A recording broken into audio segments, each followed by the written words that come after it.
টেবিলের আলোচনাতেই সংস্কার বাস্তবায়নের পথ নিশ্চিত করতে হবে। যদি টেবিলের আলোচনায় সংস্কারকে বাস্তবায়ন করা না হয়, রাজপথ দখলের প্রস্তুতি নিতে হবে। ভাইরা আমার,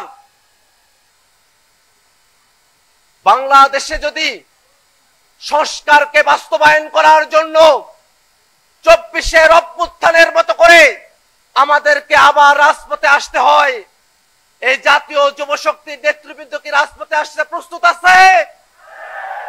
আপনাদেরকে প্রতীক্ষা নিয়ে থাকতে হবে, সতর্ক দৃষ্টি রাখতে হবে। যদি সংস্কার নিয়ে কোনো টালবাহানা করা হয়, যদি সংস্কারকে কার্যকর করা না হয়, তাহলে রাজপথ দখলে নিয়ে সংস্কারকে বাস্তবায়ন করতে হবে। আমরা বারবার একটা কথা বলেছি, শুধুমাত্র জেন্টলম্যান এগ্রিমেন্ট দিয়ে সংস্কারকে কার্যকর করা সম্ভব নয়।